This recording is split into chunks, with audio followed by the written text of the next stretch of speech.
ये champion welcome to my YouTube channel listen English.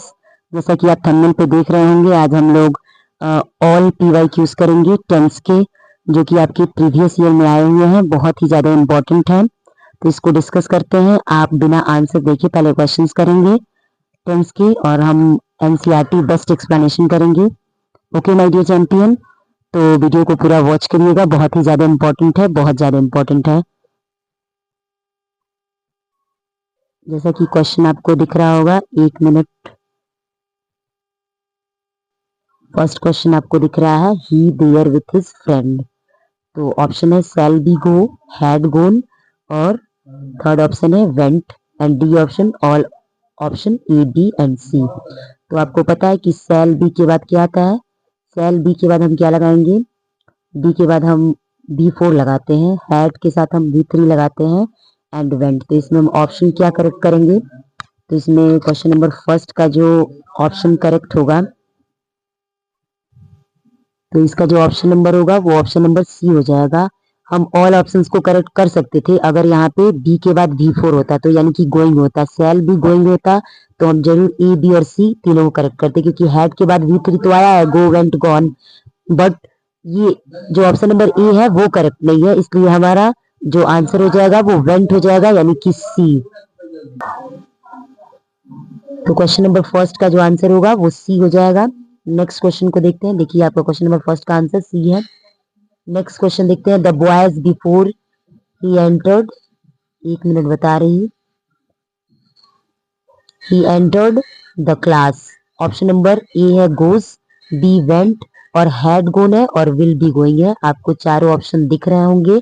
The boys dash before he entered the class. मैंने आपको बताया है कि बिफोर के बाद यदि एक क्लॉज आपका पास्ट टेंस हो, यानी कि V2 हो, तो दूसरे क्लॉज को हम किस में बनाते हैं, तो उसको हम किस में बनाते हैं, पास्ट परफेक्ट टेंस में। यानी कि जो क्वेश्चन नंबर 2 का आंसर होगा वो हैड गोन होगा। क्या होगा, हैड गोन। हैड के बाद V3 लगाएंगे, यहाँ पे एक क्लॉज में V2 दिया है, तो आपका जो फर्स्ट क्लॉज हो जाएगा वो पास्ट परफेक्ट टेंस हो जाएगा। क्या हो जाएगा, पास्ट परफेक्ट टेंस। और पास्ट परफेक्ट टेंस का जो स्ट्रक्चर होता है वो सब्जेक्ट प्लस क्या होता है, had plus V3 plus object से बनाते हैं। तो क्वेश्चन नंबर 2 का जो आंसर हो जाएगा वो ऑप्शन नंबर सी हो जाएगा। Option number C, had gone. Next question देखते हैं। देखिए क्वेश्चन नंबर थर्ड है, the principal will have left the college before the teachers dash दिया गया है। ये देखिए 2025 में ये क्वेश्चन पूछा गया है, और जितना क्वेश्चन बना हुआ है सब आपका प्रीवियस ईयर है। टेंस से क्वेश्चन है, टेंस आपने पहले पढ़ा हुआ है, बस मैं इसे MCQ करा रही हूँ। तो आपका ऑप्शन बना है reach, have reached, will be reaching, और विल हैव रीच्ड। मैं आंसर इसलिए दिखा रही क्योंकि आपको ऑथेंटिक आंसर पता हो, और मैं समझा रही हूँ, बस आप मेरे बातों को ध्यान से सुनिएगा, आंसर पे बहुत फोकस मत करिएगा। तो देखिए हैव रीच्ड जो है, तो ये तो आपका करेक्ट है, हैव के बाद वर्ब का थर्ड फॉर्म लगा हुआ है। विल बी रीचिंग भी करेक्ट है, विल हैव रीच्ड दिया हुआ है वो भी करेक्ट है, और ऊपर रीच लिखा है, यानी कि जितनी इन्होंने ऑप्शन बनाया है वो सारे ऑप्शंस करेक्ट है। बस हमको देखना है कि मेरे सेंटेंस के अकॉर्डिंग कौन सा ऑप्शन करेक्ट होगा। तो the principal will have left the college before the teachers. मैंने आपको बताया था कि यदि एक क्लॉज हमारा फ्यूचर टेंस में होता है, will have left future perfect tense है। कौन सा टेंस है, फ्यूचर परफेक्ट टेंस। तो यदि आपका एक टेंस फ्यूचर परफेक्ट में होता है, तो नेक्स्ट जो क्लॉज होता है हमारा, उस नेक्स्ट क्लॉज को हम प्रेजेंट टेंस में करते हैं। किस में करते हैं, प्रेजेंट टेंस में। तो यहाँ आप बताइए कि कौन सा सिंपल प्रेजेंट टेंस है।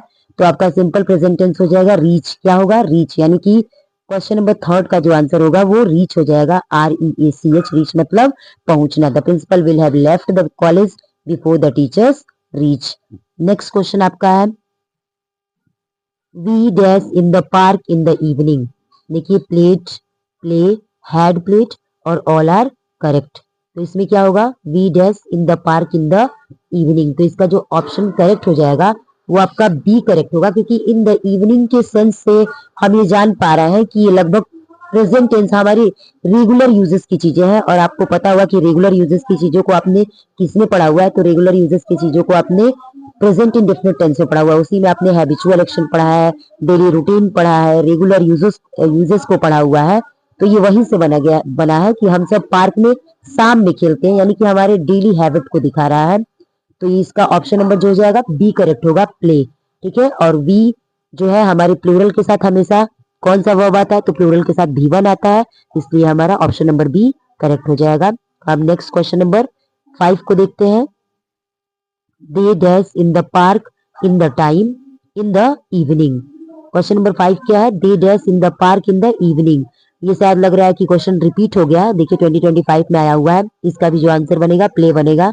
मैंने एक्सप्लेन किया, ओ डिफरेंस यही है कि उसमें वी दिया हुआ था, यहाँ पे दे दिया गया है, यानी कि सब्जेक्ट को चेंज किया गया है, बट सब्जेक्ट दोनों प्लूरल ही है, यानी कि वी के साथ भी हम V1 लगाएंगे और दे के साथ भी V1 ही यूज करेंगे, इसलिए यहाँ पे प्ले हो जाएगा। तो लिखेंगे they play in the park in the evening, यानी कि ऑप्शन नंबर बी इसका करेक्ट हो जाएगा। क्वेश्चन नंबर 6 है, Rakesh dash in Delhi since 2008। यानी कि राकेश जो है वो दिल्ली में कब से रह रहा है, कब से रहता है, तो 2008 से ही वो दिल्ली में रह रहा है। तो यहाँ लिव्स होगा, इज लिविंग होगा, लिव्ड होगा, हैज बीन लिविंग। तो आपको पता है कि जब भी टाइम के साथ कोई बात की जाती है तो टाइम दिखाने के लिए हम प्रेजेंट परफेक्ट टेंस का यूज करते हैं। तो प्रेजेंट परफेक्ट टेंस को पहचानिए कि प्रेजेंट परफेक्ट टेंस की स्ट्रक्चर क्या होती है। तो आपको पता है कि प्रेजेंट परफेक्ट टेंस का जो स्ट्रक्चर होता है वो होता है सब्जेक्ट प्लस हैज या have plus been plus present perfect continuous का हो जाएगा हैज हैव या been, has have plus been plus V4।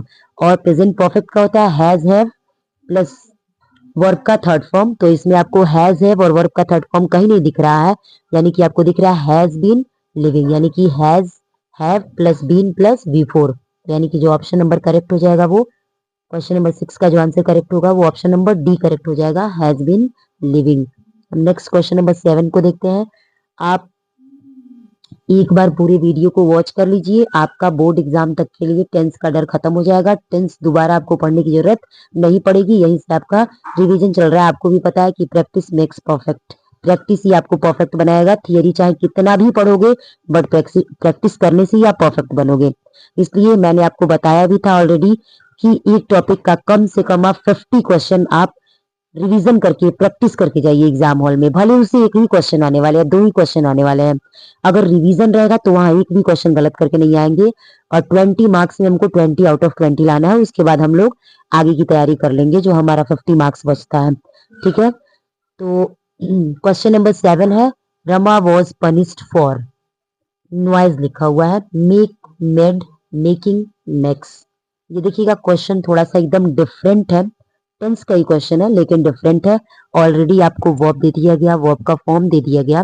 यहाँ पूछा जा रहा है कि यहाँ पे फॉर के बाद लगाएंगे क्या, तो आपको पता है कि हम लोग हमेशा क्लास में बोलते हैं don't make a noise, don't make a noise, make a noise बोलते हैं, यानी कि आप तुरंत 100% बच्चे क्या करेंगे, तुरंत ऑप्शन नंबर ए को सेलेक्ट करेंगे और करके चले आएंगे। आपको आंसर लेकिन दिख रहा होगा सी, लेकिन आपको पता नहीं होगा कि आखिर आंसर सी सही क्यों होगा, करेक्ट क्यों है आंसर नंबर सी। तो इसका रीजन ये है कि मैंने आपको बताया हुआ है कि जो प्रीपोजिशन के बाद जब कभी भी ऑब्जेक्ट आते हैं तो वो ऑब्जेक्ट हमेशा नाउन ही होते हैं।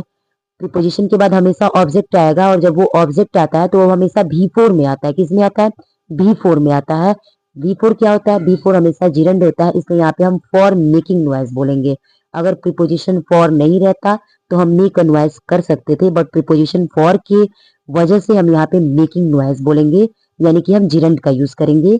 और फॉर के बाद आपको पता होगा कि प्रीपोजिशन के बाद हमेशा ऑब्जेक्ट आता है, और आपको पता है कि ऑब्जेक्ट बनने का काम केवल नाउन या प्रोनाउन का ही होता है। तो क्वेश्चन नंबर 7 का जो आंसर हो जाएगा वो सी हो जाएगा। जो रूल आपको पता नहीं होगा उसको आप कॉपी पे जरूर राइट कर लीजिएगा, क्योंकि जितना रूल मैं बता रही हूँ वो सब बहुत ही ज्यादा मस्ट है। क्वेश्चन नंबर नेक्स्ट है आपका, my mother dash ready in no time, मतलब मेरी माता जी बहुत कम समय में ही क्या हो जाती है, तैयार हो जाती है। Gets, get, is getting, has got. ठीक है, अब आपको बताना है कि इसका आंसर क्या होगा। तो ध्यान से देखिए, माई मदर के बाद गेट्स लगाएंगे या गेट लगाएंगे। तो गेट हम क्यों नहीं लगाएंगे, क्योंकि माई मदर सिंगुलर है और सिंगुलर के साथ हम V1 नहीं लगाते, यानी कि प्लूरल वर्ब नहीं लगाते हैं। इज गेटिंग क्यों नहीं होगा, क्योंकि गेट जो होता है, गेट कभी भी कंटिन्यूअस फॉर्म में नहीं आता है, इसलिए हम यहाँ पे इज गेटिंग नहीं बोलेंगे, इज गेटिंग नहीं बोलेंगे। हैज गॉट क्यों नहीं होगा, क्योंकि हैज के बाद हमेशा V3 आता है। कौन सा फॉर्म आता है, V3 आता है, और ये गेट गॉट गॉटन, यानी कि उसका फॉर्म गॉटन हो जाएगा, और यहाँ गॉट दिया है तो ये भी इनकरेक्ट हो गया। ऑप्शन नंबर सी भी incorrect, option number B incorrect, my mother gets ready in no time, मेरी माता जी बहुत कम समय में ही तैयार हो जाती है, बिल्कुल भी समय नहीं लेती है। तो यानी कि क्वेश्चन नंबर 8 का जो आंसर होगा वो गेट्स होगा। एक्सप्लेनेशन आपको समझ में आया होगा, गेट क्यों नहीं होगा ये आपको ऑलरेडी पता है क्योंकि ये V1 है। इज गेटिंग कंटिन्यूअस फॉर्म में बनता नहीं है और हैज के साथ क्या लगता है V3 लगता है और ये क्या दिया गया है V2 दिया गया है, इसलिए ये इनकरेक्ट हो जाएगा। क्वेश्चन नंबर 9 को देखते हैं। Rakesh dash from flu since yesterday, यानी कि राकेश जो है वो क्या हो गया कल से ही फ्लू की वजह से परेशान है। तो suffers, has been suffering, is getting, will suffer. आपको पता है कि यहाँ पे सिंस आ गया है। सिंस एक बहुत बड़ा, सिंस और फॉर अगर आ गया तो हमको प्रेजेंट परफेक्ट की जरूरत है, चाहे वो प्रेजेंट परफेक्ट टेंस हो या फिर प्रेजेंट परफेक्ट कंटिन्यूअस टेंस हो। तो हम देखेंगे यहाँ पे प्रेजेंट परफेक्ट नहीं है, प्रेजेंट परफेक्ट कंटिन्यूअस है। प्रेजेंट परफेक्ट होता तो हैज हैव के बाद V3 आता, प्रेजेंट परफेक्ट कंटिन्यूअस में हैज हैव के बाद बीन प्लस V4 आएगा। तो देखिए ये सफर्स नहीं होगा क्योंकि सिंस दिया हुआ है। इज गेटिंग नहीं होगा, होगा ही नहीं ये। विल सफर ये नहीं होगा, इसका कोई सेंस नहीं बनता है। सिंस के बाद हम प्रेजेंट परफेक्ट कंटिन्यूअस लगा देंगे यानी कि हैज बीन। तो क्वेश्चन नंबर 9 का जो आंसर होगा वो ऑप्शन नंबर बी हो जाएगा, has been suffering. Next question को देखते हैं। You dash working hard for 8 days, फिर फॉर आ गया, फॉर और सिंस। टाइम वर्ड्स याद करना टेंस में बहुत ही ज्यादा नेसेसरी है।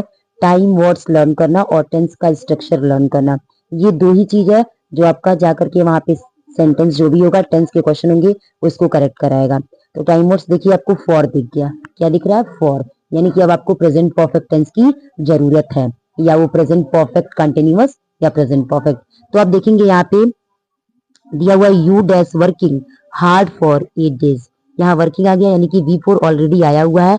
हमें यहाँ पे हैज हैव के बाद बीन लगाना है, तो यू के साथ हैव आता है, हैव लगा दिए, बीन लगा दिए। You have been working hard for 8 years, you have been working hard for 8 years. Question number next यानी कि क्वेश्चन नंबर 11 पे चलते हैं। क्वेश्चन नंबर 11 है my sister and her friends dash TV for 3 hours, फिर for आपको मिल गया।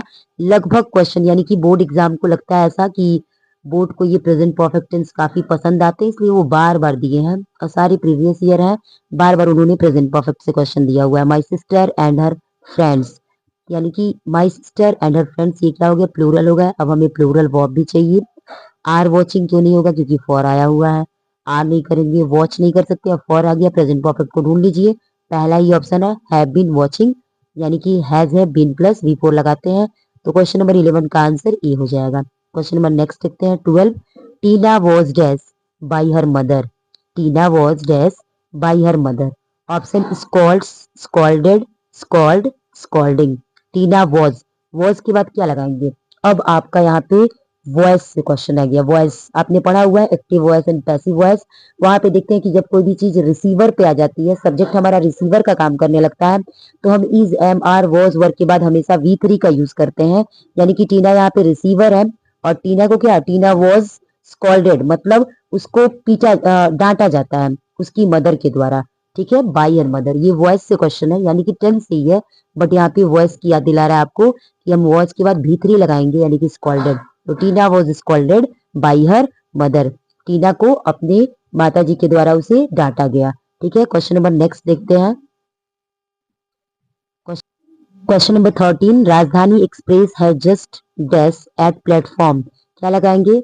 आप देखिए यहाँ पे हैज दिख रहा है और हैज और हैव के बाद हमेशा V3 आता है, क्या आता है V3। आप देखिए अराइव्स क्या है V5 है, अराइव्ड क्या हो जाएगा V2 और V3 दोनों होता है, और अराइव आपका V1 हो गया और अराइविंग V4 हो गया। तो आप क्या लगाएंगे इसमें, हैज के साथ V3 लगाएंगे, अराइव्ड। तो राजधानी express has arrived at platform, understand. तो आप क्वेश्चन नंबर नेक्स्ट देखते हैं। माई sister has dash her new books, तो देखिए आपका हैज आ गया। अब आपको कहीं ना कहीं से V3 ढूंढ के लाना है। बाई नहीं होगा V1 है, बाइज नहीं होगा V5 है, बॉट होगा, बाइंग नहीं होगा क्योंकि V4 है, तो बॉट आपका V3 है, हैज के साथ V3 लगा देंगे, bought. My sister has bought her new books. Question number next को देखते हैं। क्वेश्चन नंबर 14 पे आते हैं, यानी कि 14 नहीं 15 पे। तो क्वेश्चन नंबर 15 आपका है my friend dash in Mumbai for the last 4 years, last 4 years. क्या आपको टाइम मोड से कुछ याद आ रहा है। देखिए टाइम वर्ड्स फिर आ गया फॉर आ गया टाइम वर्ड्स। फिर हमें प्रेजेंट परफेक्ट कंटिन्यूअस की तलाश है। देखेंगे my friend has been living in Mumbai for the last 4 years हो जाएगा, यानी कि फॉर और सिंस की वजह से हम प्रेजेंट परफेक्ट कंटिन्यूअस टेंस को ही वहां पे पुट अप करेंगे। क्वेश्चन नंबर नेक्स्ट है my uncle dash working hard for 9 days। फिर फॉर आ गया, हम यहाँ प्रेजेंट परफेक्ट को ढूंढेंगे। Has been working hard for 9 days, my uncle has been working hard for 9 days, यानी कि क्वेश्चन नंबर 16 का आंसर क्या हो जाएगा? ऑप्शन नंबर सी करेक्ट हो जाएगा, option number C. Question number next को देखते हैं। क्वेश्चन नंबर 17 है आपका, Rajat sold off his house last month and dash a new one.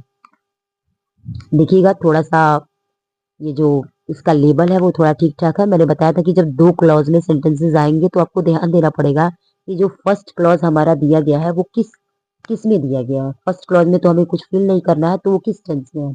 तो सोल्ड ऑफ जो आपका है वो पास्ट टेंस में दिया गया है। फर्स्ट क्लॉज यदि पास्ट टेंस में है तो सेकंड क्लॉज को भी हम पास्ट टेंस में ही करते हैं। भूल के भी यदि हमने उसको फ्यूचर में या प्रेजेंट में कर दिया हमारा क्वेश्चन रॉन्ग हो जाता है। तो यहाँ देखेंगे बिल्ट हमारा पास्ट टेंस है, विल फ्यूचर हो गया, बिल्ड्स हमारा प्रेजेंट हो गया, बिल्डिंग नहीं करेंगे तो यहाँ पे एंड बिल्ड कर देंगे। Rajat sold off his house last month and built a new one, यानी कि 17 नंबर क्वेश्चन का जो आंसर होगा वो बिल्ट हो जाएगा। नेक्स्ट क्वेश्चन पे आते हैं, have you ever to Shimla. Have you ever to Shimla, have हमारा एवर से मतलब नहीं है, हमें हैव से मतलब रखना है। तो हैव के साथ हम V3 लगाते हैं।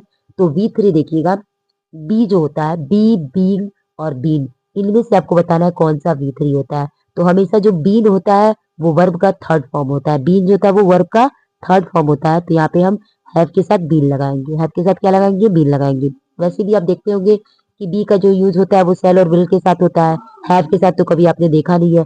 बीइंग का यूज आप कहाँ पे पढ़े थे? तो आप बीइंग का यूज पढ़े थे वॉइस में पढ़े थे, वहां पे जब कंटिन्यूअस टेंस होता था। तो ये बीइंग का यूज यहाँ होगा नहीं, तो बीन का यूज होगा, यानी कि क्वेश्चन नंबर 17 का जो आंसर हो जाएगा वो सी हो जाएगा। क्या होगा? सी। हम क्वेश्चन नंबर 19 को देखते हैं, एक मिनट। क्वेश्चन नंबर 19 है आपका, Sumit has dash to bring this umbrella. Has आ गया, फिर वही बात, हैज के साथ हम B3 लगाएंगे। फॉरगेट्स नहीं होगा, फॉरगेट नहीं होगा, फॉरगेटिंग नहीं होगा, फॉरगॉटन होगा। तो क्वेश्चन नंबर 19 का जो आंसर हो जाएगा वो फॉरगॉटन होगा, यानी कि प्रेजेंट परफेक्ट टेंस और प्रेजेंट परफेक्ट टेंस का जो स्ट्रक्चर होता है वो होता है सब्जेक्ट प्लस हैज है plus V3 plus object. Has आपको ऑलरेडी दिया गया है। हैज क्यों लगा है? क्योंकि हमारा सब्जेक्ट सिंगुलर है, तो सिंगुलर सब्जेक्ट के साथ हमेशा सिंगुलर वर्ब आते हैं और सिंगुलर वर्ब के साथ हम V3 लगाएंगे यहाँ पे हैज के साथ। तो यहाँ पे फॉरगॉटन हो जाएगा। क्या हो जाएगा? Forgotten. Sumit has forgotten to bring his umbrella. Sumit क्या लाना भूल जाता है? अपनी अम्ब्रेला लाना भूल जाता है।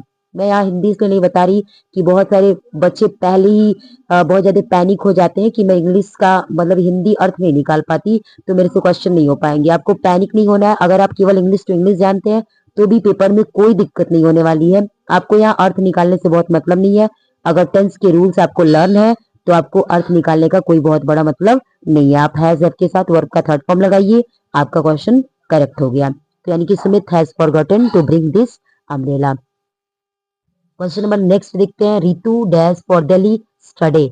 आ गया टाइम वर्ड्स, स्टडी दिया गया है और आपको पता है कि जब कभी भी स्टडी की बात होती है, पास्ट टाइम वर्ड्स की बात आती है तो हम पास्ट टेंस लगाते हैं।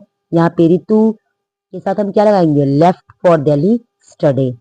Left for Delhi study, Ritu ने दिल्ली कल छोड़ दिया, यानी कि यहाँ से वो चली गई। तो स्टडी दिया गया, ये टाइम वर्ड्स का बहुत बड़ा गेम होता है। यहाँ पे अगर वो नाव रहता तो हम क्या कर देते हैं? नाव आने पे क्या करेंगे? आप बताएंगे कि नाव आने पे, नाव टाइम वर्ड्स होता है तो हम क्या लगाते हैं? यहाँ स्टडी दिया गया है तो हम V2 लगाएंगे। Ritu left for Delhi study. Question number 21 को देखते हैं। क्वेश्चन नंबर 21 है, my sister and her friends dash TV. क्या बनेगा यहाँ पे? देखिएगा ये क्वेश्चन ऑलरेडी पहले भी आ चुका था लेकिन उसके ऑप्शंस चेंज थे और यहाँ पे यहाँ भी ऑप्शन चेंज दिया गया आपको। तो आप देखिएगा my sister and her friends, दो लोगों की बात हो रही है, हमें प्लूरल वर्ब सबसे पहले ढूंढना होगा। सबसे पहले प्लूरल वर्ब की तलाश करेंगे। आर प्लूरल है, मिल गया हमको। वॉच भी प्लूरल है, अगर वॉचेस रहता तो सिंगुलर हो जाता। विल वॉच दिया गया, ये भी कॉम्बिनेशन करेक्ट लग रहा है। और नीचे लिखा है ऑल ऑफ दीज, विल के साथ करेक्ट क्या लग रहा है? विल के साथ हमेशा V1 आता है और विल के साथ वॉच दिया गया है, इसलिए इसका जो आंसर हो जाएगा ऑल ऑफ दीज हो जाएगा। क्या हो जाएगा? All of these. इसका रीजन क्या होगा ये मैं आपको ऑलरेडी बता रही हूँ। आंसर इसलिए लिखा हुआ है कि आप चाहे तो वीडियो को रोक के भी इस क्वेश्चन को राइट कर सकते हैं कॉपी पे, इसलिए आपको ऑलरेडी दिया गया है, आपकी सुविधा के लिए दिया गया है। तो क्वेश्चन नंबर 21 का जो आंसर होगा ऑल ऑफ दीज होगा। नेक्स्ट क्वेश्चन को देखते हैं। My cousin dash in Hyderabad for the last 10 years.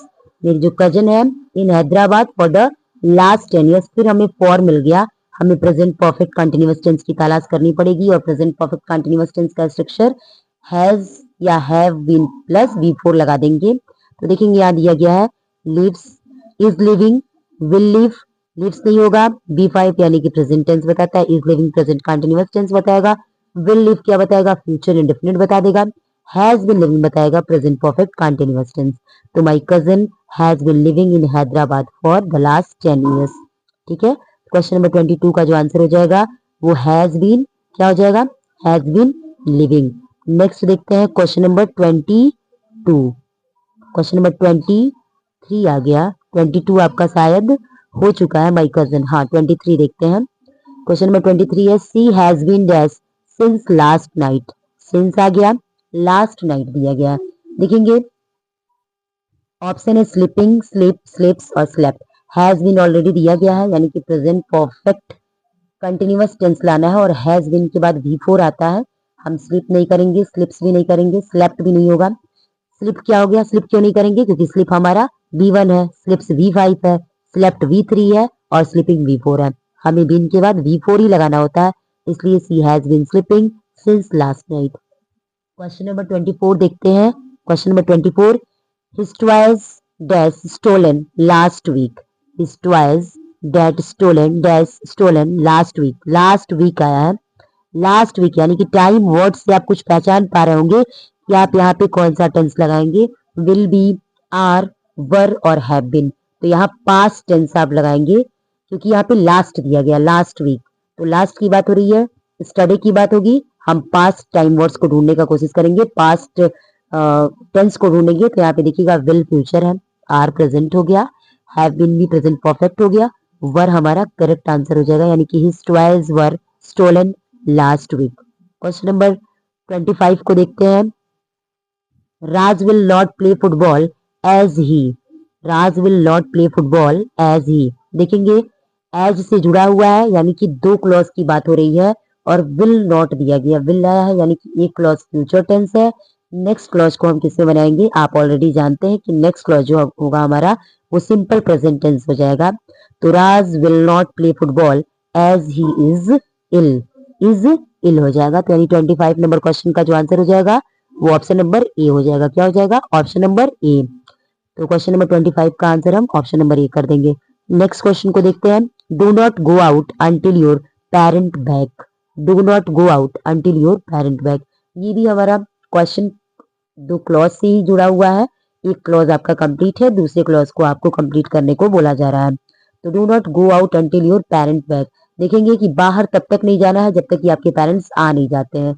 तो बाहर जाने की और जब तक कि आपके पेरेंट्स आ नहीं जाते, इसमें आने का जो कंडीशन बताया गया वो फ्यूचर को डिनोट किया गया है।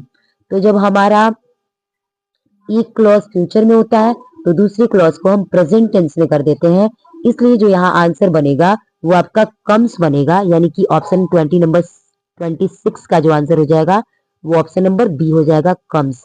Do not go out until, देख रहे हैं अंटिल से, टिल से, सिंस से, इससे जो सेंटेंस जुड़े होते हैं उसमें हमें देखना होता है कि कौन सा फ्यूचर का सेंस दे रहा है। तो ये डू नॉट गो आउट, ये हमें तब तक बाहर नहीं जाना जब तक कि हमारे पेरेंट्स आ ना जाए। तो ये फ्यूचर का जो रोल दे रहा है तो हम एक तरफ प्रेजेंट कर देंगे यानी कि 26 का जो आंसर हो जाएगा कम्स यानी कि ऑप्शन नंबर बी हो जाएगा। क्वेश्चन नंबर 27 को देखते हैं। That house dash to him. That house dash to him.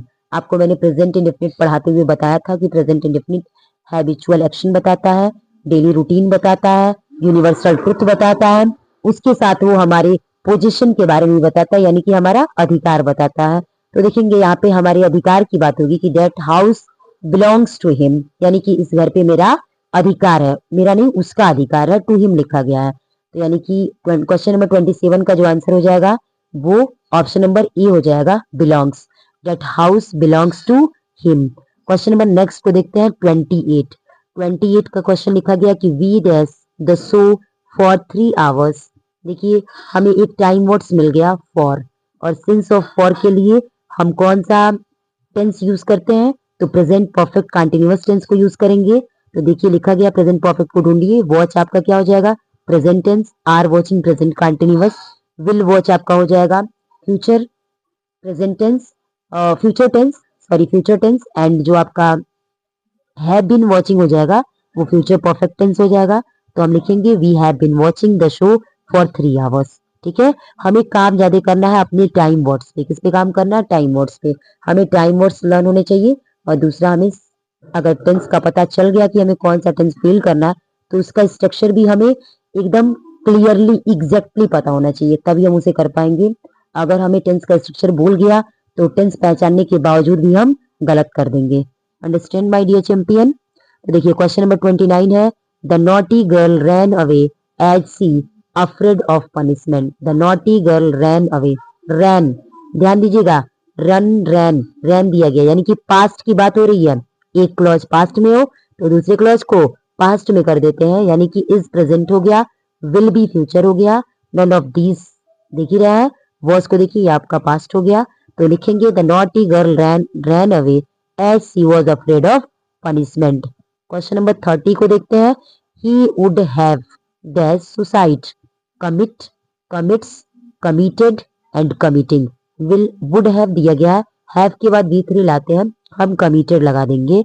आपको याद दिला दें कि आपके पेपर में स्पेलिंग एरर भी आएंगे, और स्पेलिंग एरर पे पूरा फोकस करना पड़ेगा आपको। देखिएगा कमिटेड की स्पेलिंग अक्सर पूछ ली जाती है, तो लर्न रखिएगा COMMITTED। एकोमोडेशन की स्पेलिंग पूछ ली जाती है, बिलीव, रिलीव, इनकी स्पेलिंग आती है, डिसीव की स्पेलिंग आती है, रिसीव आएगा। इन सबको आप जरूर देखिएगा। अगर आप बोलेंगे तो मैं स्पेलिंग एरर की भी वीडियो एक लेकर के आऊंगी, आप उसे जरूर वॉच करेंगे। अभी आज हम लोग टेंस को खत्म करेंगे। अभी आपको थोड़ा भी बोर फील नहीं करना है, ठीक है। क्वेश्चन मे बी 45 है, 30 क्वेश्चन आपके ऑलरेडी हो चुके हैं, कुछ ही क्वेश्चन और बचे हुए हैं, देख लेंगे। अगर आज क्वेश्चन कंप्लीट करेंगे, वीडियो से उबेंगे नहीं, तो आपका नेक्स्ट जो भी एग्जाम होगा उसके लिए पूरा प्रिपेयर हो जाएंगे। क्वेश्चन नंबर 30 को देखते हैं। तो ये आपका क्वेश्चन नंबर 30 हो गया, कमिटेड इसका आंसर हो जाएगा। क्वेश्चन नंबर 31 को देखते हैं। क्वेश्चन नंबर 31 है आपका, we shall go home. Question number 31 है, we shall go home when he, shall go दिया गया है यानी कि एक फ्यूचर में है, तो दूसरे को हम प्रेजेंट टेंस में कर देंगे। देखिए आपका आंसर हो जाएगा कम्स। क्या होगा, कम्स। यहाँ पे कम क्यों नहीं होगा, कम तो वैसे ऑप्शन में भी नहीं है, और ही जो सिंगुलर है तो सिंगुलर के साथ हमेशा सिंगुलर वर्ब आता है, यानी कि he comes. We shall go home when he comes, यानी कि 31 का जो आंसर हो जाएगा वो ये हो जाएगा, कम्स। 32 को देखते हैं, the work is being dash efficiently, do, does, did और डन। इज बीइंग लिखा गया है, बीइंग के बाद हम क्या लाएंगे, तो देखेंगे ये फिर रिसीवर वाली बात हो गई, तो हम यहाँ V3 का यूज करेंगे। इज, एम, आर के बाद हम हमेशा वर्ब का थर्ड फॉर्म लाते हैं, तो यहाँ हम क्या लाएंगे, done. The work is being done efficiently, the work is being done हो जाएगा। यहाँ पे डज नहीं होगा, ऑलरेडी यहाँ पे V1 दिया गया है। यहाँ पे मतलब प्रेजेंट टेंस है, यहाँ पे हम डस का यूज नहीं करेंगे, डिड का भी यूज नहीं करेंगे, डू नहीं यूज करेंगे, डन करेंगे, क्योंकि आपको पता है। तो the work is being efficiently, यानी कि वर्क रिसीवर है, और रिसीवर के बाद हम कोई भी वर्ड आता है तो is, am, are, was, work के साथ हमेशा क्या करते हैं, V3 का यूज करते हैं, तो यहाँ डन हो जाएगा। क्वेश्चन नंबर 33 को देखते हैं, he will go home when the run, he will go home when the run. देखिएगा विल गो दिया गया यानी कि फ्यूचर टेंस है, और तो एक जो हमारा क्लॉज हो जाएगा, एक क्लॉज फ्यूचर टेंस में होगा, तो नेक्स्ट क्लॉज हमारा प्रेजेंट टेंस में हो जाएगा। स्टॉप हमारा V1 ये नहीं होगा क्योंकि रन हमारा सिंगुलर है, सिंगुलर के साथ V1 आएगा नहीं। स्टॉप्स हो जाएगा क्योंकि ये प्रेजेंट टेंस है, स्टॉप नहीं होगा, पास्ट टेंस है, इज स्टॉपिंग नहीं होगा, ये कंटिन्यूअस हो गया। तो अगर एक फ्यूचर में तो दूसरे को प्रेजेंट में करेंगे, यानी कि 33 का जो आंसर हो जाएगा वो स्टॉप्स हो जाएगा। We will go home when the rain stops, यानी कि इसका जो क्यों बन रहा है ये आपको पता है। एक क्लॉज आपका फ्यूचर टेंस में है, नेक्स्ट क्लॉज आपका किसमें हो जाएगा, प्रेजेंट टेंस में हो जाएगा। क्वेश्चन नंबर 34 को देखते हैं, Komal dash to the market with her cousins. देखिएगा एक रूल मुझे याद आ रहा है, मैं आपको रिमाइंड करा दूं कि कजन सिस्टर कभी नहीं बोलते हैं, कजन ब्रदर नहीं बोलते हैं, ये एक नाउन का रूल होता है कि हमेशा कजन अकेले आता है। कजन सिस्टर बोलेंगे वो रॉन्ग हो जाएगा, कजन ब्रदर गलत रॉन्ग हो जाएगा। समझ गए? तो Komal to the market with her, ये हर हमें बता रहा है कि वो अपनी किसी न किसी बहन के साथ ही जाएगी। हर, यदि यहाँ हिज रहता तो मुझे भाई डिनोट कर देता, तो मुझे कजन्स के बाद ब्रदर या सिस्टर लगाने की कोई जरूरत नहीं होती है। तो लिखेंगे कोमल डैश टू द मार्केट, क्या हो जाएगा यहाँ पे? तो इसका जो आंसर हो जाएगा देखते हैं, हैड कम। तो हैड के साथ V3 आता है, तो कम केम कम, ये भी करेक्ट है। वेंट, ये भी हो सकता है। विल गो, ये भी हो सकता है। यानी कि इसका जो आंसर हो जाएगा वो ऑल आर करेक्ट हो जाएगा। यानी कि क्वेश्चन नंबर 34 का जो आंसर होगा ऑल आर करेक्ट होगा। क्यों होगा? क्योंकि आप देख रहे हैं हैड के बाद वो जा चुकी है, वो कल गई और वो जाएगी, ये तीनों बात तो इसमें सही कह रहा है ना, तो तीनों सही हो सकता है। तीनों का जो कॉम्बिनेशन दिया गया वो करेक्ट दिया गया है, तो ऑल आर करेक्ट हो जाएगा। क्वेश्चन नंबर 35 को देखते हैं। क्वेश्चन नंबर 35 आपका है, the train will have left the platform before he, will have left the platform before he, एक आपका प्रेजेंट टेंस में है, दूसरा आपका किस में हो जाएगा? सॉरी, एक आपका फ्यूचर टेंस में है तो दूसरा आपका प्रेजेंट टेंस में हो जाएगा। तो बनेगा the train will have left the platform before he reaches, before he reaches, the train will have left the platform, train जो है वो क्या कर चुकी है? वो प्लेटफॉर्म को छोड़ चुकी है, वहां से जा चुकी है जब तक कि वह पहुंचा, यानी कि उसके पहुंचने से पहले वो चली गई है। ठीक है, तो एक प्रेजेंट में है तो दूसरे को हम किसमें बना देंगे? एक फ्यूचर में, दूसरा प्रेजेंट में हो जाएगा। क्वेश्चन नंबर नेक्स्ट देखते हैं, just as I reach the school the bell, I reached लिखा गया, रीच्ड पास्ट टेंस है, हम द बेल के बाद भी पास्ट टेंस ही लगाएंगे। रिंग्स नहीं होगा, प्रेजेंट है। रैंग हो जाएगा क्योंकि रिंग रैंग रंग होता है, रिंग रैंग रंग, ये तो ये रैंग जो हो गया वो आपका वर्ब का सेकेंड फॉर्म हो गया, रंग यहाँ होगा नहीं, तो ये देखेंगे वर्ब का सेकेंड फॉर्म रैंग लगा देंगे। विल रंग यहाँ नहीं होगा, हैज रंग नहीं होगा। ठीक है, तो ये क्वेश्चन नंबर 36 का जो आंसर होगा रैंग हो जाएगा। क्वेश्चन नंबर 37 को देखते हैं। क्वेश्चन नंबर 37 है, if you study hard you dash pass, if you study hard, यदि आप बहुत कठिन मेहनत करेंगे तो आप सक्सेस हो जाएंगे, पास आउट कर जाएंगे, पास हो जाएंगे। तो इफ यू स्टडी हार्ड, ये स्टडी बता रहा है कि ये प्रेजेंट टेंस है, एक प्रेजेंट में होगा तो दूसरा फ्यूचर में होगा। If you study hard you will pass the exam, आगे दिया नहीं है, you will pass the exam. God bless you, आप ऐसे ही एग्जाम में बहुत ज्यादा सक्सेस होंगे, मे गॉड ब्लेस यू। ठीक है, नेक्स्ट क्वेश्चन देखते हैं। क्वेश्चन नंबर 38 है, you dash to attend the programme, तो you dash to attend the programme, option देखते हैं, had gone, will go, went, all A B C are correct. तो देखेंगे हैड के साथ V3 आता है, आया हुआ है, करेक्ट कॉम्बिनेशन लग रहा है। विल गो, विल के साथ क्या लगाएंगे? विल सेल के साथ V1 आता है, करेक्ट है। वेंट यानी कि V2 आता है, ये भी करेक्ट है। तो क्वेश्चन नंबर 38 का जो आंसर हो जाएगा वो all A B C and, all A B and C are correct हो जाएगा। यानी कि क्वेश्चन नंबर 38 का जो आंसर होगा वो ऑप्शन नंबर डी हो जाएगा। क्या होगा? ऑप्शन नंबर डी हो जाएगा, ये तीनों वहां पे सुटेबल है। क्वेश्चन नंबर 39 देखते हैं। क्वेश्चन नंबर 39 है, her friends that before she reached there, देखेंगे फिर बिफोर के बाद आप देखिए जो क्लॉज वो फील करके दिए हैं हमको उसी पे फोकस करना है, हमें ये नहीं देखना है कि डैश पहले आ गया यानी कि हम क्या फील करें, और आप पूरा क्वेश्चन पढ़े भी नहीं और लगे इसमें ऑप्शन ढूंढने की हम क्या फील करें। आप देखिए कि वो हमारे लिए कुछ ना कुछ की पॉइंट्स छोड़े हुए हैं, उन्होंने क्वेश्चन दे करके हमारे लिए की पॉइंट्स बना दिया ऑलरेडी। हमें उस की पॉइंट्स को बस क्या करना है? चूज करना है कि आखिर वो की पॉइंट्स कौन सा होगा। टाइम वर्ड्स ढूंढते हैं, नहीं तो दूसरे क्लॉज का टेंस ढूंढते हैं, कुछ ना कुछ हमें की पॉइंट्स मिल ही जाएगा, फिर हमारा आंसर इजीली मिल जाएगा। तो देखेंगे बिफोर सी रीच्ड, ये बता रहा है कि वो एक क्लॉज को पास्ट में रखे हैं, दूसरा क्लॉज भी हम पास्ट के लिए करेंगे। और मैंने आपको एक रूल बताया था कि जब दो काम एक साथ होते हैं तो जो पहला काम होता है, जो पहले काम समाप्त हो गया रहता है, हम उसको पास्ट परफेक्ट टेंस में करते हैं, और जो उसके बाद होता है उसको हम पास्ट इंडेफिनिट टेंस में करते हैं। ठीक है, तो हर फ्रेंड्स देखेंगे जो पहले काम होता है उसको पास्ट परफेक्ट टेंस में, जो बाद में होता है उसको पास्ट इंडेफिनिट टेंस में करते हैं। तो her friends had gone before she reach there, यानी कि उसका मित्र जा चुका था तब वो वहां पहुंची। ठीक है, तो her friends had gone before she reached there, यही इसका आंसर हो जाएगा, हैड गोन। यानी कि एक पास्ट परफेक्ट टेंस हो गया और दूसरा पास्ट इंडेफिनिट टेंस हो गया। पास्ट परफेक्ट टेंस का मैंने स्ट्रक्चर आपको ऑलरेडी बताया हुआ है कि हैड के बाद V3 लगा देते हैं, आपका पास्ट परफेक्ट बन जाता है। तो देखेंगे हैड के बाद V3 गो वेंट गॉन होता है, गो वेंट एंड गॉन, तो हैड के साथ गॉन लगा हुआ है, यानी कि यही करेक्ट आंसर हो जाएगा। बहुत सारे बच्चे रीच्ड को देख करके और वेंट आंसर करेंगे, जो कि उनका रॉन्ग हो जाएगा। आपको देखना होगा कि यहाँ दो काम एक साथ हो रहा है और दोनों काम में से जो काम पहले होगा उसके लिए हम पास्ट परफेक्ट टेंस लगाएंगे और दूसरे के लिए हम V2 लगा देंगे, यानी कि past indefinite tense. Okay my dear champion, ये समझ में आया आपको? कोई भी दिक्कत होगा कमेंट बॉक्स में आप जरूर बताएंगे। क्वेश्चन नंबर 40 को देखते हैं। It is raining lightly. कभी कभी किसी किसी सेट में ऐसे भी क्वेश्चन बन जाते हैं कि it is raining lightly, change the sentence into present perfect continuous tense. आपको इस सेंटेंस को प्रेजेंट परफेक्ट कंटिन्यूअस में चेंज करना है। तो इट रखेंगे, प्रेजेंट का ढूंढेंगे कि प्रेजेंट परफेक्ट, तो हैज लगाएंगे, हैज मिल गया, इट के साथ हैज लगा दिया, फिर बिन लगाएंगे, फिर raining lightly. It has been raining lightly, क्या हो जाएगा answer? It has been raining lightly, यानी कि जो इसका आंसर होगा it has been raining lightly. देखते हैं किसमें दिया गया, तो इट वॉज रेनिंग लाइटली नहीं होगा, इट रेन लाइटली नहीं होगा, it has been raining lightly हमें मिल गया। हम क्वेश्चन नंबर 40 का जो आंसर करेंगे ऑप्शन नंबर सी करेक्ट करेंगे, it has been raining lightly. Question number next, ये आपको समझ में आया? ये मैं बार बार स्ट्रक्चर के बारे में बात कर रही ना, इसीलिए ये देखिए पूरा बेस्ड है आपके स्ट्रक्चर पे। इन्होंने डायरेक्टली कह दिया कि आप इसको प्रेजेंट परफेक्ट कंटिन्यूअस में चेंज करिए, यानी कि जिसको प्रेजेंट परफेक्ट कंटिन्यूअस का रूल पता है, स्ट्रक्चर पता है, उसके तो बल्ले बल्ले हैं, वो आराम से करके आएगा।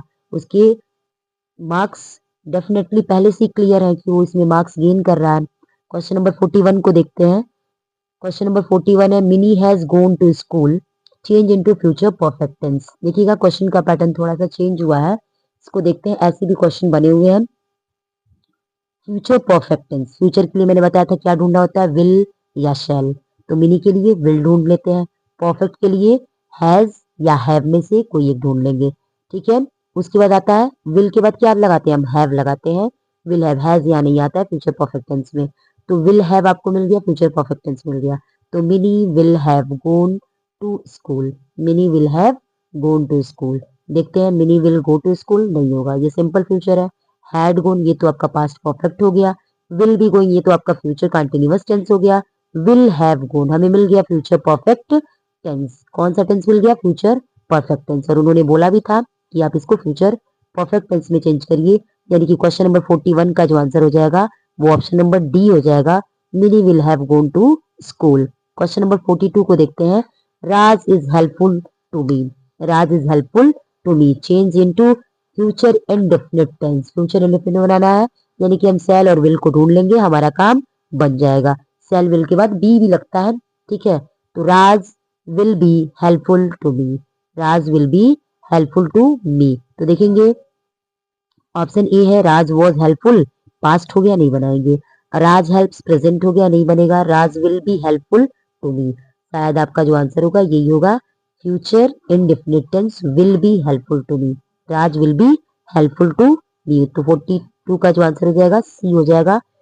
40 क्वेश्चन नंबर 43 को देखते हैं। बस अब वीडियो को स्किप नहीं करेंगे, बस आपका द एंड होने वाला है चैप्टर का, आपके टेंसेस का, और आपके बोर्ड एग्जाम में 1 मार्क्स का, आप 1 मार्क्स 2 मार्क्स जो भी इससे बनेंगे वो आप गेन कर रहे हो, कहीं से कोई दिक्कत नहीं है। तो 43 को देखते हैं। रोहित राइट्स अ लेटर, तो Rohit writes a letter to his father, change into future continuous tense. हमें इसको फ्यूचर कंटिन्यूअस में चेंज करना है, तो रोहित के साथ पहले हम विल लगाएंगे। फ्यूचर कंटिन्यूअस बनाना है तो विल के बाद बी लगा करके V4 लगा देंगे, तो बनाएंगे Rohit will be, Rohit will be writing a letter to his father. क्या बनेगा? Rohit will be writing a letter to his father. तो क्वेश्चन नंबर 43 का जो आंसर हो जाएगा वो ऑप्शन नंबर सी हो जाएगा, Rohit will be writing a letter to his father. Wrote नहीं होगा, पास्ट इंडेफिनिट हो गया। विल राइट नहीं होगा, फ्यूचर टेंस हो गया। और will be writing, future continuous tense करना है, इसलिए विल बी राइटिंग करेक्ट हो जाएगा। ओके, क्वेश्चन नंबर नेक्स्ट देखते हैं। The boys are playing hockey, change into past perfect tense, यानी कि आपको इसको पास्ट परफेक्ट टेंस में चेंज करना है। तो द बॉयज और पास्ट परफेक्ट, पास्ट में वही आता है, ये हैड आएगा, और हैड के बाद क्या लगा देंगे, हैड के बाद हम V3 लगा देंगे, बन जाएगा। तो the boys had played hockey, the boys had played hockey, यानी कि क्वेश्चन नंबर 44 का जो आंसर होगा वो ऑप्शन नंबर क्या हो जाएगा, देखते हैं। हैड लगाना है ना हमें, हैव अच्छा, ऑप्शन नंबर डी हो जाएगा। लास्ट आंसर दिया गया, the boys had played hockey, the boys had played hockey. तो क्वेश्चन नंबर 44 का जो आंसर हो जाएगा डी हो जाएगा। ये सभी लोग अपनी कॉपी पे इसको राइट करेंगे ये क्वेश्चन को और खुद ही देखेंगे कि कितना आंसर वो करेक्ट कर पाए हैं और कितना उनका रॉन्ग हुआ है। वो खुद क्या जानते थे और मैंने उसको क्या बताया, और जो भी मैं एक्सप्लेन की हूँ इसमें आंसर, अगर कोई भी आपको रूल उसका नहीं पता है तो आप उसे जरूर राइट कर लेंगे और उसे रिवीजन कर लेंगे कि आपका वो जो छूट रहा था आपका रूल वो आपका क्लियर हो जाए। तो इसलिए रूल पे कमांड करना है, जितना रूल आप जानते थे, जितना इंस्ट्रक्शन जानते थे, उसके बाद मैंने अगर कुछ नया बताया है तो उसको जरूर कॉपी पे राइट करेंगे और उसे लिखेंगे। इस सारे क्वेश्चन को लिखेंगे। प्रैक्टिस मेक्स परफेक्ट, मैं बार बार यही बोल रही हूँ। थियरी कितना भी पढ़ लोगे, अगर क्वेश्चन की प्रैक्टिस नहीं होगी तो फिर कोई मतलब नहीं है, कोई मीन्स नहीं है आपके पढ़ने का। लास्ट क्वेश्चन आपका है, he went to the market to buy some new clothes, change into present perfect tense। इसको क्या करना है, प्रेजेंट परफेक्ट में चेंज करना है। he went to the market to buy some new clothes, present perfect में बनाएंगे। प्रेजेंट परफेक्ट के लिए हम हैज हैव लगाते हैं, परफेक्ट के लिए आपको पता है क्या लगाएंगे। तो देखते हैं, ही के बाद हैज लगाएंगे, हैव तो लगाएंगे नहीं, और उसके बाद V3 लगाएंगे। तो ही हैज क्या हो जाएगा, प्रेजेंट परफेक्ट टेंस दिया है ना, तो he has go went gone, he has gone to the market to buy some new clothes। देखते हैं, he has gone दिया गया है, he has gone। देखिए option number has been going, बहुत सारे बच्चे इसको कर देंगे, लेकिन ये क्या होगा, प्रेजेंट परफेक्ट कंटिन्यूअस टेंस हो जाएगा, और ये हमसे केवल प्रेजेंट परफेक्ट टेंस बोल रहा है, तो हम इसको नहीं करेंगे। Option number B, he was going, ये नहीं होगा। ही गोज टू, ये भी नहीं होगा, ये प्रेजेंट है, वो पास्ट है। Option number B. और ऑप्शन नंबर सी आपका ये भी प्रेजेंट है। ऑप्शन नंबर जो डी है, he has gone to the market to buy some new clothes, यही आपका करेक्ट आंसर हो जाएगा। यानी कि क्वेश्चन नंबर 45 का जो आंसर होगा वो ऑप्शन नंबर डी हो जाएगा, जैसा कि आपको स्लाइड पे दिख रहा है। यदि आपको कुछ भी समझ में नहीं आया है तो कमेंट बॉक्स में बताएंगे, अगर थोड़ी सी भी कोई प्रॉब्लम होगी तो जरूर बताइएगा, मैं आपका हेल्प करूंगी। ओके माय डियर चैंपियन, अगर आपको वीडियो पसंद आया हो तो लाइक शेयर एंड सब्सक्राइब जरूर करेंगे ताकि आपको नेक्स्ट वीडियो की इंफॉर्मेशन मिल सके। Thank you my dear champion.